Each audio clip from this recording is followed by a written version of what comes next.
Hello everyone, welcome back to my channel. For today's video, we are doing a layout in my 6x8 story album. And for today's layout, I am going to be scrap lifting Mrs. Scrap and Plans, who is Sabrina Poole here on YouTube. If you don't know who she is or follow her channel, I will leave it linked down below. I'm not sure if she's providing a YouTube video for her scrap lift of my work, but I'll also leave her Instagram account because that's where we'll post our projects. So she does a series called Scrapbooking with Friends, and I am her guest for the Friday, I think it's September 1st, when this goes live, and we are scrap lifting each other. So it's a cool concept, and she's been doing it with a lot of scrappy girls and ladies in the community, and it's posted every Friday. So I'm so excited that I get to play with her. So I scrolled her whole Instagram feed looking for something to scrap lift and do that would either, for me, I was looking for A, play with new product, B, be something I haven't done before, you know, sort of thing. And so I came across a layout, and I will probably post it here, where she uses, like, similar to me, a lot of like Ali Edwards inspired projects. She's also a big fan of like the Everyday Explorers, and she uses Cut Shop, and she's a big fan of printables too. And I do believe I used to be on Traci Reed's design team with her, so you know, our aesthetics, you know, we gel, we mesh. And so what I wanted to play with finally was this gorgeous stamp set. It's a floral from Ali Edwards. I've had it now for a month or two when it came out because I did love it. And at the time, it came with the July, and it came with big versions of it already. And that's when I added it so that I can always make more embellishments, because I have used a few of them already. And I do have a few under here yet, like the yellow one is still not used. So she uses this stamp set quite a lot, and so it was between two layouts that I loved the most, but both of them had the embellishments from the stamp set. So we are going to be making some flowery stamp sets, and we're going to use Distress Oxide inks, I think, and I am going to be scrapbooking a story of my little girl Valentina starting a venture into trying to roller skate. And the pictures are all kind of purpley pink because the whole place was like, you know, black lights and stuff, and her skates were purple, and she was wearing a purple shirt. So on her layout, she does have kind of a quad situation going on both sides of the page, so that was easier to replicate. What I will say about my pages, in case you do notice, they're a little bit off in size. This layout is filling a hole, so I have this picture on this side, which why it's a little shorter than this side is because this is the original 8x10, and I kept it I guess it's 8 exactly, so it's not 8 1/4. But so that was half the problem. So this is on that side of the sheet. So I was like, you know what? I have to put a layout in there. And then this side, it's a layout coming soon on my channel. And I don't know why or maybe this is exactly 8 1/4. So this is the correct size. This one just a little bit smaller. So I just thought in order to fill that hole, since this can't be attached to this without having a weird, you see how it would stick out here and here, and then it was longer. So without it being weird, I was just like, well, this is a project to fill a gap in my album, and that will be perfect. So in essence, it's like this, and we're going to make all of the luscious flowers be embellishments on the side.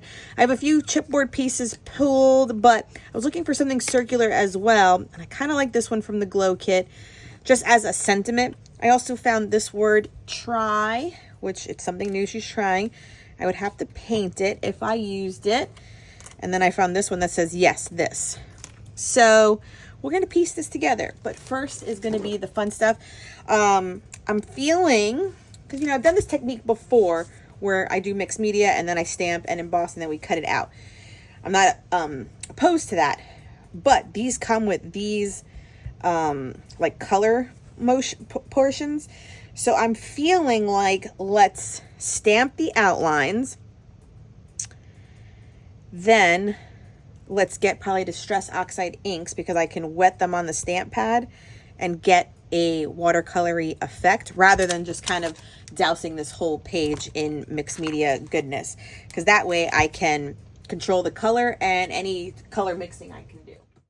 Hi, so let's get started. I had pulled over wilted violets, seedless preserve, picked raspberry, worn lipstick, and velveteen something. And so all I'm doing with the color, I guess the color of the stamp is mix two colors and spritz it lightly with water, and you kind of get this runny look. That first time I probably added too much water, which is why I'm trying to pick it up and move it over to the other one, but at least it gets the watercolor marking at the exact same size and orientation for the flower detailed stamp to be on top. And all I did was do this multiple times for each of the size of the stamps, because I think there's 3 that are different sizes, and mixed up the colors I use. So some were purple and pink, some were pinky pink, some were purpley and I do this to get a nice variation so that when they are all kind of layered on top of each other, they all kind of match and go well. And I didn't get a perfect impression. This wasn't about perfection. It was, in fact, to get a watercolored mixed media, happened by accident look to each of these flowers, and it turned out perfectly. What you'll see me do once I kind of do all the stamping is actually, I don't know if I film it, but you'll see me kind of with these similar colors. I have them in the spray bottles too, that I go in with some of the splatter marks to get that variation, because some of it's still wet, as you can see, two are like bleeding together. Oh, I do film it. So splatter marks in the purple and the pinks, and then I go in also, you'll see me add some of the mica sprays. I have it from the Dilutions line in purple and pink, so that way some of the flowers, this is me shaking them up, have that iridescent shimmer on top, which does work out perfectly. It's a subtle detail, but it is a detail that I include on these. So that's where I was, and then I'm finishing up with drying it, or forcing it to dry. Next step is to do the embossing. So if you're familiar with embossing, you need the Versamark stamp pad, which is just clear in essence, and you need some embossing powders. I'm using black for all the details. So you stamp with the Versamark, it's clear.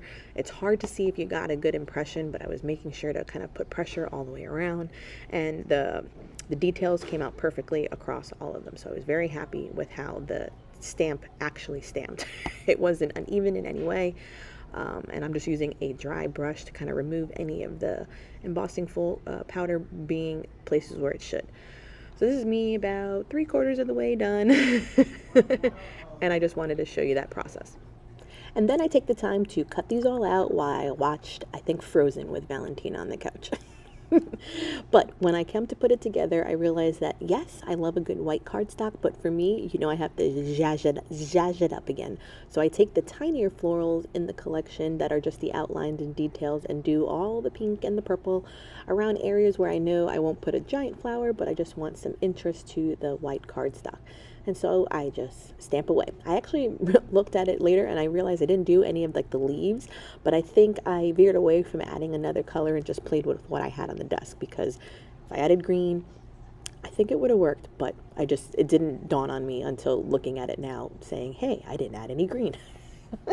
So overall, from her layout, I love that she kind of had all of it cascade on the left side with the big kind of circle sentiment from Allie, and I did use that yeah one from the Glow kit and the Yes chipboard piece.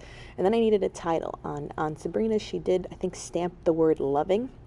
And so I just went through my stash, and this is a Maggie Holmes thicker collection, and I just used the Think Happy, which worked out good, and placed it with some flowers, which sort of still emulated. I always like the idea of scrap lifting because it gives you, in essence, a sketch to work with. You can follow it verbatim, or you can put your own swing on it as well. And for me, I think I stayed very close to her original layout. You will see me here add it kind of lower to the bottom. I do adjust it to be a little bit zhuzhed up momentarily, but I don't know if I filmed it completely. And then the same thing, I just add a few extra details from the thicker collection that were in the kit, and add a few more stamping, and we will call that layout complete. Okay, that will wrap up this layout. So cute. And now I know I do a lot of pink and purple, but I don't care. I think it does the Scraplift justice. Sabrina's is beautiful with her green tones in her layout, and I went with pink and purple, but it truly matched my photos. I know I just kind of feel like I always am a pink and purple kind of girl. Love it. So I'm just going to add some journaling off camera here, probably just in a gray ink pen. and this shall be complete. Like I said, I'll leave the link to Sabrina's channel down below. She may or may not be having a video for the scrap lift of me, but check out her channel if you don't know her. She does wonderful process videos, and I will also leave her Instagram page linked down below as well, because I know we're sharing it definitely there. Okay, thank you so much for joining. Please subscribe if you haven't done so. Give this video a thumbs up, and until next time, everyone, bye.